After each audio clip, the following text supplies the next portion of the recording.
মাঝে মাঝে না এমন একটা জিনিস আসে যে মনটা ভীষণ খারাপ হয়ে যায়, তো সেই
আজ সকাল থেকেই মা আর আমার মধ্যে একটা ডিসকাশন চলছিল যে সকালে আজকে ব্রেকফাস্টে কি হবে। মা বলছিল যে পরোটা করি, আমি বলছিলাম যে ম্যাগি করব।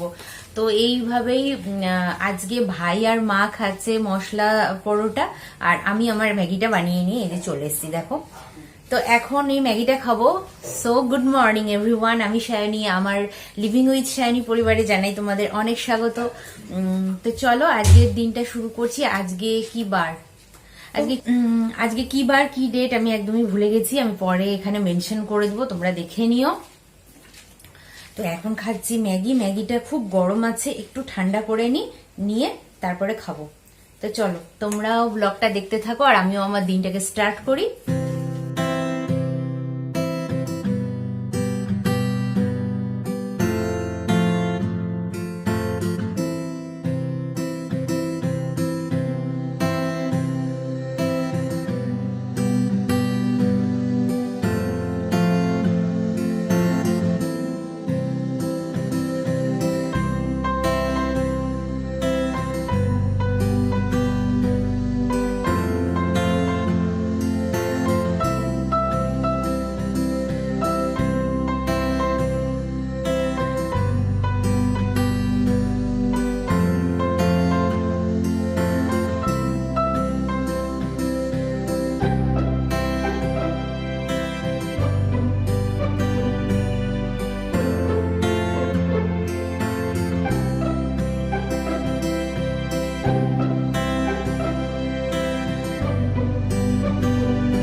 সো ফ্রেন্ডস, স্নান পুজো দিয়ে চলে এসেছি। এবার চলো দেখাই মা আজকে কি রান্না করছে।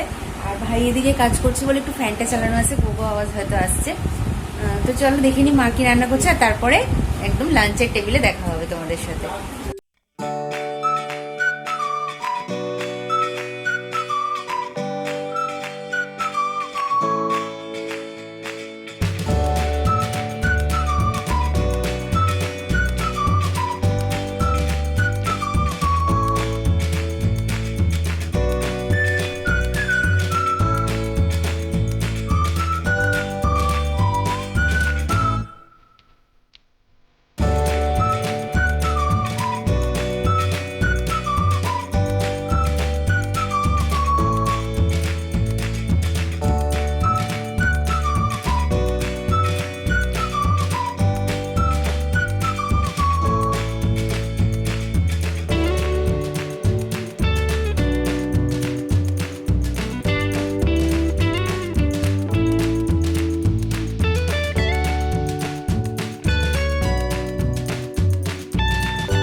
ফ্রেন্ডস, এখন বাজে রাত 11টা, আর সন্ধেবেলায় সন্ধে প্রদীপ দেওয়ার পরে ভেবেছিলাম তোমাদের সঙ্গে আজকে চা খাওয়ার রুটিনটা শেয়ার করব, বা সন্ধ্যের কিছু টুকটাক যে কাজগুলো থাকে সেগুলো শেয়ার করব। বাট মানে এমন একটা ঘটনা হলো যে তোমাদের সাথে আমি কিছু শেয়ার করতে পারিনি। কি ঘটনা ঘটেছিল সেটা ডিসকাস করছি না, বাট মাঝে মাঝে না এমন একটা জিনিস আসে যে মনটা ভীষণ খারাপ হয়ে যায়, তো সেই জন্য আর যাই হোক সেই কারণে শেয়ার করতে পারিনি। এখন ডিনার হয়ে গেছে, তাই ভাবলাম যে তোমাদের সাথে একটু কথা বলে নিই, আর ভিডিওটাকেও আমাকে এন্ড করতে হবে। তো যাই হোক, কালকে আমাকে সকালবেলায় আবার উঠে একটু বাজারে যেতে হবে, কেন কি তোমরা জানোই 7 দিন ধরে টানা এখানে বৃষ্টি চলছে, তো যার জন্য আনাজপাতি সেরকম ভাবে নেই বাড়িতে, যেতে হবে। নেই বলতে হয় না, বাড়ন্ত বলতে হয়, তো যাই হোক বাড়ন্ত বাড়িতে, তো যেতে হবে সেটা করতে। আর দুধ নেই, কালকে আমাদেরকে অম্বুবাচী আজকে লেগে গেছে, তো কালকে আমাদেরকে ঠাকুরকে আমদুধ দিতে হবে, তো সেই জন্য দুধ নিয়ে আসবো একটু। আর আরো কয়েকটা জিনিস আছে যেগুলো আনতে হবে, মানে এই গ্রসারি আইটেমের মধ্যে, তো সেগুলো যেয়ে দেখবো যে আমাদের এখানে কাছে যে গ্রসারির যে দোকানটা আছে সেখানে পাওয়া যাচ্ছে কিনা, পেয়ে গেলে নিয়ে নেব। তো এই হচ্ছে প্ল্যান। আর কালকে আমাদের এই অম্বুবাচীতে কচুর শাক, তারপরে কাঁঠালের বীজ, তারপরে হচ্ছে তোমার ইলিশ মাছ, এগুলো খেতে হয়। তো এবার তো ইলিশ মাছটা খাবো না, কেন কি কিছুদিন আগেই শোনা গেছে যে গঙ্গায় কিছু মৃতদেহ স্যাটেলাইটে দেখা গেছে যে 3000 মতন মৃতদেহ ভেসে উঠেছে। এটা সত্য না মিথ্যা আমি জানি না, তবে শুনেছি আমি আশেপাশের থেকে, তো সেই জন্য কিছুদিন হলো আমরা মাছ খাচ্ছি না। তো যাই হোক, সেই জন্য ইলিশ মাছটা আনবো না, কচু শাক, কাঁঠালের বীজ, এগুলো যেগুলো পাওয়া যায় যেগুলো সেগুলো আনবো। আর আম দুধটা তো ঠাকুরকে দিতেই হয়, তো সেগুলোর জন্য কালকে প্রিপারেশন নিতে হবে আমাকে। ঘরের কাজকর্ম সেরে চলে যাব মার্কেটে ভাবছি। তো চলো, আর কি আজকের ভিডিওটা আমি এখানেই শেষ করছি। দেখা হবে আবার কালকে আরেকটা ব্লগের সঙ্গে। ততক্ষণের জন্য তোমরা সবাই খুব ভালো থেকো, সুস্থ থেকো, সাবধানে থেকো, আর নিজের প্রিয়জনদের অনেক অনেক যত্নে রেখো। আর আমার ভিডিওটা যদি ভালো লাগে তাহলে লাইক, শেয়ার আর কমেন্ট করতে ভুলো না। যারা আজকে নতুন দেখছো তারা প্লিজ আমার চ্যানেলটিকে সাবস্ক্রাইব করে নিও। তো চলো, টাটা।